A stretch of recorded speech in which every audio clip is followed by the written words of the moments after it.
Study IQ IAS, अब तैयारी हुई affordable. Study IQ presents the podcast में आप सबका स्वागत है। आज के एपिसोड में हम इलेक्शन कमीशन ऑफ इंडिया के बारे में डिटेल में डिस्कस करेंगे। Sir, election commission of India होता क्या है?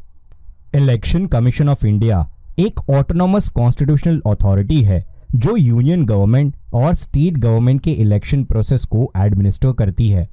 On 25 January 1950 election commission of India को कॉन्स्टिट्यूशन के प्रोविजंस के अकॉर्डिंग एस्टैब्लिश किया गया था और इसी वजह से 25 जनवरी को हम नेशनल वोटर्स डे मनाते हैं।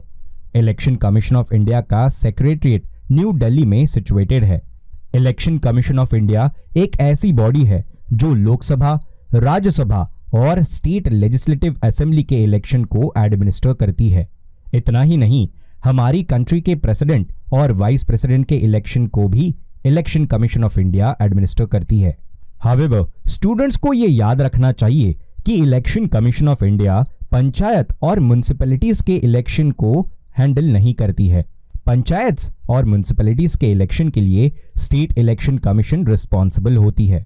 सर, क्या आप हमें इलेक्शन कमीशन ऑफ इंडिया से रिलेटेड कुछ कॉन्स्टिट्यूशनल प्रोविजंस को सिंपल वर्ड्स में एक्सप्लेन कर सकते हैं? हमारे कॉन्स्टिट्यूशन के पार्ट 15 में आर्टिकल 324 से लेकर आर्टिकल 329 तक इलेक्शन कमीशन ऑफ इंडिया के प्रोविजंस मेंशन्ड है, जहां पर आर्टिकल 324 इलेक्शन कमीशन के superintendents and control of elections की बात करता है। वहीं पर आर्टिकल 325 में मेंशन किया गया है कि किसी भी इंडिविजुअल को on the grounds of religion, race, caste या फिर सेक्स इलेक्टोरल रोल में उसे एक्सक्लूड नहीं किया जा सकता। और आर्टिकल 326 कहता है कि लोकसभा और स्टेट लेजिस्लेटिव असेंबलीज के इलेक्शंस को यूनिवर्सल एडल्ट फ्रेंचाइज के तौर पर election commission of India conduct करेगी। फिर आर्टिकल 327 के तहत पार्लियामेंट लेजिस्लेचर में इलेक्शन से रिलेटेड प्रोविजंस को ड्राफ्ट करती है।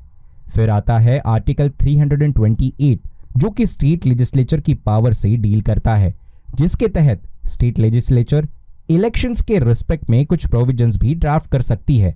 वहीं आर्टिकल 329 में कोर्ट्स को इलेक्शन मैटर्स में इंटरफेयर करने के लिए रिस्ट्रिक्ट किया गया है। Sir, election commission of India का स्ट्रक्चर कैसा होता है? ओरिजिनली अगर देखा जाए तो इलेक्शन कमीशन ऑफ इंडिया में सिर्फ एक इलेक्शन कमिश्नर होते थे, लेकिन इलेक्शन कमिश्नर अमेंडमेंट एक्ट 1989 के बाद इलेक्शन कमीशन ऑफ इंडिया को एक मल्टी मेंबर बॉडी के रूप में एस्टैब्लिश किया गया। इलेक्शन कमीशन के अंदर अब एक चीफ इलेक्शन कमिश्नर होते हैं और दूसरे 2 इलेक्शन कमिश्नर जिसे प्रेसिडेंट अपॉइंट करते हैं। However, president time to time इस नंबर को चेंज भी कर सकते हैं। Presently election commission of India में चीफ इलेक्शन कमिश्नर के अलावा 2 इलेक्शन कमिश्नर्स है। स्टेट लेवल पर भी election commissioner is helped by chief electoral office जो एक IAS रैंक के अधिकारी होते हैं। सर, अब हम इलेक्शन कमीशन ऑफ इंडिया के जो ऑफिसर्स हैं उनके अपॉइंटमेंट और रिमूवल के बारे में समझना चाहते हैं। चीफ इलेक्शन कमिश्नर और दूसरे इलेक्शन कमिश्नर्स को प्रेसिडेंट के द्वारा अपॉइंट किया जाता है। इनका टेन्योर 6 इयर्स का होता है, या फिर अगर उनकी एज 65 इयर्स हो जाती है तब भी उनकी रिटायरमेंट हो जाती है।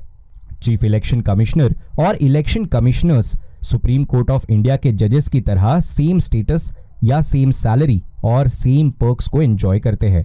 अगर रिमूवल की बात की जाए तो chief election commissioner and other election commissioners किसी भी टाइम रिजाइन कर सकते हैं या फिर उन्हें उनके टर्म की एक्सपायरी से पहले भी रिमूव किया जा सकता है।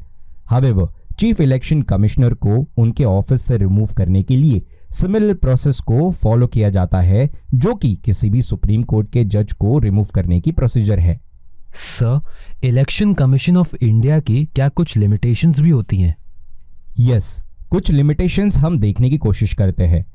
पहली लिमिटेशन ये है कि हमारे कॉन्स्टिट्यूशन में इलेक्शन कमीशन ऑफ इंडिया के मेंबर्स के लिए किसी भी तरह की क्वालिफिकेशन को प्रिस्क्राइब नहीं किया गया है। दूसरी लिमिटेशन ये है कि इंडियन कॉन्स्टिट्यूशन ने इलेक्शन कमीशन के मेंबर्स के टर्म को स्पेसिफाई भी नहीं किया है। और तीसरी लिमिटेशन ये है कि Indian constitution retired election commissioners को गवर्नमेंट के द्वारा किसी भी तरह की फर्दर अपॉइंटमेंट के लिए प्रोहिबिट नहीं करती, यानी कि कोई भी कूलिंग ऑफ पीरियड नहीं रखा गया है। Sir, election commission of India के पास कौन सी पावर्स होती हैं? इलेक्शन कमीशन ऑफ इंडिया के पास मोस्टली एडमिनिस्ट्रेटिव पावर्स होती है, जैसे election commission of India on the basis of delimitation commission act of parliament electoral constituencies के टेरिटोरियल एरियाज को डिटरमाइन करते हैं। दूसरा फंक्शन ये है कि election commission of India electoral procedure के रूल्स को प्रिपेयर करती है और पीरियोडिकली उन रूल्स को रिवाइज भी करती रहती है। उसके बाद इलेक्शन कमीशन ऑफ इंडिया सारे एलिजिबल वोटर्स को रजिस्टर भी करवाती है। नेक्स्ट फंक्शन EIC का ये है कि election commission of India political parties को सिंबल भी अलॉकेट करती है और उनको रिकॉग्निशन भी देती है। Moreover, election commission of India Indian political parties को एक लेवल प्लेइंग फील्ड देने की गारंटी भी देती है by strict observance on their actions during elections और otherwise. Election commission of India इस स्ट्रिक्ट ऑब्जर्वेंस को मॉडल कोड ऑफ कंडक्ट के द्वारा इंश्योर करता है। नेक्स्ट फंक्शन ये है कि election commission of India through out the country election schedules कराती है।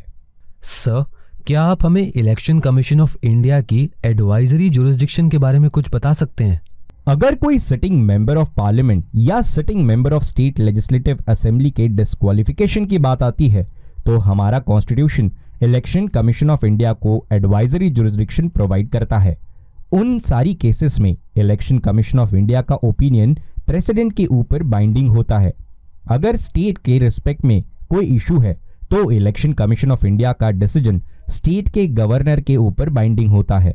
मोरेओवर, इलेक्शन प्रोसेस में जब करप्ट प्रैक्टिसेस का कोई केस सामने आता है तो सुप्रीम कोर्ट और हाई कोर्ट भी इन केसेस को इलेक्शन कमीशन के पास रेकमेंड कर देती है। इतना ही नहीं, इलेक्शन कमीशन ऑफ इंडिया के पास क्वासी जुडिशियल पावर्स भी होती है ताकि वो रिकॉग्नाइज्ड पॉलिटिकल पार्टीज के बीच सभी डिस्प्यूट्स को रिजॉल्व कर सकते हैं, जैसे कि हमने रीसेंट केस में महाराष्ट्र में शिवसेना के 2 फैक्शंस में देखा। इलेक्शन कमीशन ऑफ इंडिया के पास ये भी पावर होती है कि वो किसी भी कैंडिडेट को डिस्क्वालीफाई करे जब वो कैंडिडेट अपने इलेक्शन एक्सपेंस के अकाउंट को प्रेजेंट करने में असफल रहता हो। Sir, thank you for giving us the information. Dear listeners, आज के एपिसोड में बस इतना ही। नेक्स्ट एपिसोड में एक नए टॉपिक के साथ हम फिर से आपसे कनेक्ट करेंगे। तब तक आप स्टडी IQ के साथ बने रहिए एंड कीप स्टडिंग। आप study IQ presents the podcast को सभी ऑडियो स्ट्रीमिंग प्लेटफॉर्म्स पर सुन सकते हैं, जैसे Spotify, hub hopper, Apple podcast, Google podcast, etc. Thank you for listening.